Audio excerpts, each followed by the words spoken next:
Sorry I didn't put up this video last night, as my subscribers will probably understand and expect.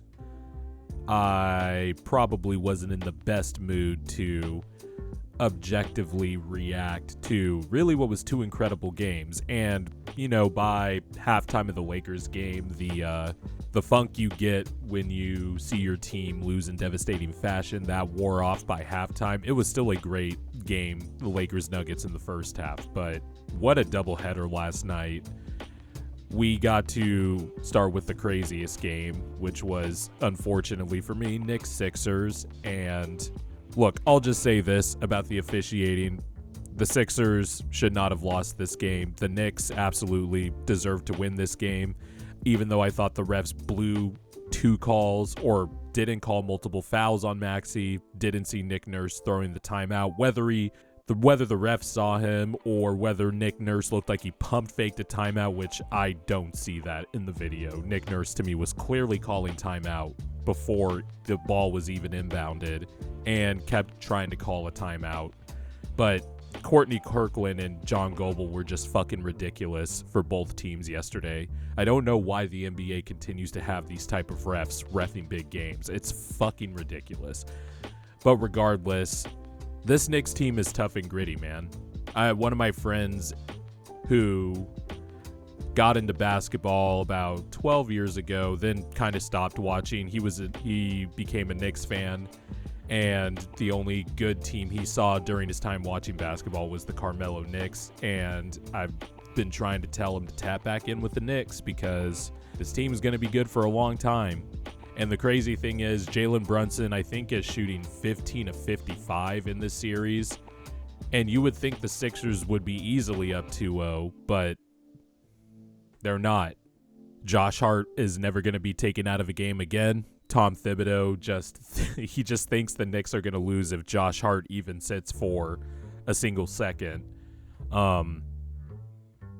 The Sixers did a good job of limiting the Knicks on the offensive glass compared to the first game, where the Knicks had a 22 rebounding advantage, and the Sixers did a relatively better job at that.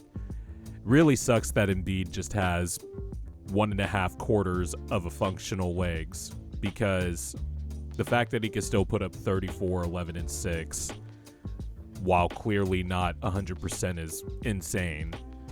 And the Knicks have mixed in doubles, but Embiid has been really good passing in this series. Really, there's only one bad pass turnover that I can remember, and it wasn't yesterday. It was in game 1. But Embiid had 2 turnovers yesterday, and it didn't come way of, not being able to read a double team or making a bad pass. One was the, traveling turnover, and then another one where he just simply lost the ball in the fourth quarter, backing down. I think it was Josh Hart, but it was late in the shot clock. But look, man, for the Knicks side of things, you are feeling great because Jalen Brunson, even though the Sixers have basically sold out to stop Jalen Brunson. And boy, is it funny being on this side of the Nick Nurse terrorist defense. I just feel like Jalen Brunson is going to go off in one of these games where he's just making tough shot after tough shot after tough shot. I feel like he's going to break out of this slump soon. And I picked the Sixers in 6, but with the way Embiid has been looking and just how physical the Knicks defense is, and I know Embiid was very confident after last night's game, proclaiming they are the better team, etc. I have a feeling that quote is going to be on freezing cold take soon, because with the way Embiid is moving, I don't know how the Sixers are going to beat this Knicks team, especially if they don't get good offensive production from one of either Kelly Oubre or Tobias Harris. And look, I actually think Kelly Oubre has been relatively fine in this series on the defensive end, but he has got to finish his layups, finish his drives, and make some threes like he was to close the season and like he was before the car accident early in the season. And Tobias Harris legitimately played a great first half. Then he fucking disappeared again. I cannot wait for this $40 million a year black hole that has been on my team for 5 years to get off my team. Nice guy, but I described it before. Tobias Harris being on this team, just eating up $40 million a year in cap, is just one of the worst team-building decisions that this team has made in the Embiid era. And the Knicks are just so well built. Isaiah Hartenstein was fantastic yesterday. Game 1, it was Mitchell Robinson who got the majority of the center minutes and defended Embiid well. Hartenstein was taking advantage yesterday of Embiid's immobility, finding gaps in the defense and cutting and hitting those little floater push shots. Great defensively. Had a block on Maxey that I thought was a foul, but realized on the replay I may have had my fan goggles on a little bit. Maxey got blocked pretty cleanly by Hartenstein. But the Sixers have had double-digit leads in both games and have basically choked it away. And then, of course, the story is, like with every playoffs, the non-Embiid minutes.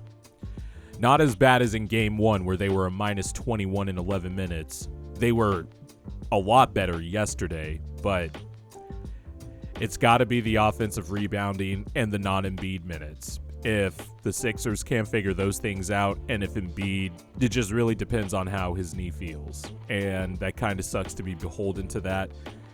Yesterday I was having, just thoughts about what this team's going to look like 2 to 3 years from now, and just Embiid doesn't have much time left, man, and it sucks. I wish he would have one healthy playoff run. Just one. Just one where, after the 2020-21 season, he was a completely different player. He leveled up to an MVP-type player. And it was the leap I was looking forward to, because then that was like, okay, now we can really start seeing what Embiid looks like in the playoffs. Because the other playoff failures people mentioned, that was early in Embiid's career, completely different player. Just not the same player at all, clearly inferior. It was more of like a top 10 to 15 player at that point, instead of an MVP caliber player. And we just haven't gotten that run since then, so it sucks. But Sixers got to figure it out. If you're a Knicks fan, you're feeling pretty good. Then we move to the other game, which is the Lakers-Nuggets. That game was also incredible last night. And, I tried to record, me talking about the game ones over the weekend. And stuff came up and I wasn't able to finish it, so now that's gone in the lost arcs of the Sly Hooper recordings. That never was. But I'll say what I said in that recording and what I have been saying to my Laker friends. Going back to last year's Western Conference Finals, where Denver swept the Lakers, every game between these two teams has gone one of two scripts for the Lakers. The first script is the Nuggets are in clear control. Lakers make a couple of fake runs, fake comeback attempts, and then the Nuggets regain control. And by the end of the game, it's a boa constrictor death. Or there's the other script, which was kind of like the back half of the series last year, some of the games this year in the regular season, and the first two games here. Lakers build a double-digit lead. Their defensive scheme is on point. They're flying around. Offense is humming. Anthony Davis is playing just about as perfect as you can against Jokic. Really played perfect yesterday. And LeBron is distributing. You could just tell LeBron doesn't have that extra gear he used to have to take him to all-time great status in the middle of a game as much as he used to. But then Denver decides to put the clamps down on the Lakers, and Jokic just becomes the best player in the world. And there is nothing Anthony Davis can do with that man. Then they get to the Jokic-Murray two-man game, and no matter what, because they have Magic Johnson in a 7-footer's body, the Nuggets are going to get a good shot every time.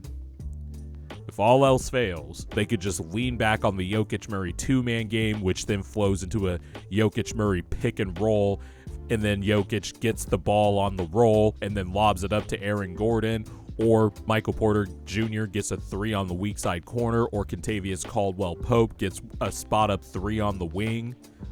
They're just a machine, man. The Lakers were up 20 yesterday, and I just knew that we were following script number 2. I am sure plenty of Laker fans felt this, and I felt this. There was no way I was trusting this 20-point lead. D'Angelo Russell went off yesterday after being terrible in game 1. Gabe Vincent even came in and gave some good defensive minutes on Jamal Murray. Jamal Murray was like 3 of 16 at one point before he just started making big shots towards the end. But at the end of the day, Denver walked them down. And Bomani Jones of the Right Time podcast and all other publications, if you guys have listened and watched Bomani Jones for 15 years, I don't have to explain who he is. But he came up with a good tweet that I thought was very, very apt. He tweeted, anyone who's ever been up 3 buckets on your pops, when you play your dad in a pickup game, knows how Anthony Davis feels right now when that man just decides to stop fucking around. And that was basically Jokic yesterday. Anthony Davis could not do anything with that man. And Jamal Crawford said it succinctly on the broadcast too. You have to combine 5 all-time greats to get the game of Nikola Jokic. All-time great passer, period. Arguably maybe the best passer ever, next to Magic Johnson. I'm sure Nuggets fans were way ahead of the curve on that, but I'm sure the national audience will start catching up to that type of conversation. Post moves, and then he hits the shot that most defenses would want to give up at a crazy efficient rate, which is the floater area.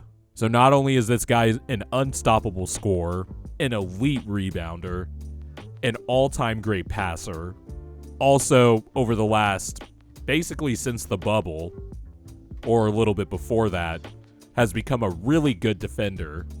There's just no weakness in this guy's game, and I really want to see how the next 5 to 6 years of Jokic's career pans out, because he's going to get a 3rd MVP in 4 years. I don't think anybody's going to beat the Nuggets. I've said this multiple times. So if Jokic gets another MVP and another ring, and we still have maybe 5 to 6 years of this type of play projecting out, and I don't even think Jokic is going to age poorly as he gets older. There's going to be some uncomfortable conversations about the GOAT conversation because these stats are ridiculous. 27, 20, and 10. TNT on the broadcast yesterday put up this stat. Players who have had 25 points, 20 rebounds, and 10 assists triple-doubles in a playoff game in NBA history. Wilt Chamberlain had 2, Kareem Abdul-Jabbar had 1, and Dave Cowens had 1. Jokic has 4. So as many as the other 3 guys combined. He is an all-timer. He's one of the best I've ever seen. And I feel like I was pretty ahead on the Jokic curve because I had been a fan of Denver's team building. I remember one of my first NBA Twitter, where my replies were on fire on my old Twitter account. I remember when Woj tweeted about Gary Harris's contract extension. It was like 4 years, $80 million or something like that. But Gary Harris was coming off of a career year. And I was like, whoever is bitching about this contract has, 1, watched 2 Nuggets games. That was my exact quote. And people were pissed at that. And I got like 20 replies.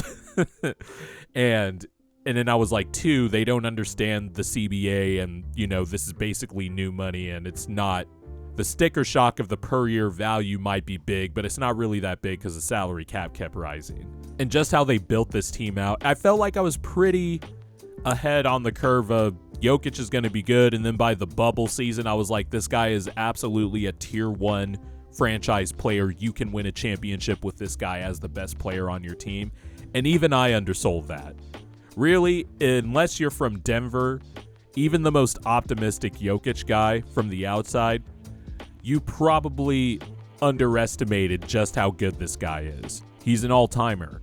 And that is the reason why the Lakers will be swept in this series. I picked Nuggets in 5 because I thought, maybe the Lakers are a better team than they were last year. They could get a game or 2 off the Nuggets if, they play perfect. They played perfect yesterday, and they still got walked down.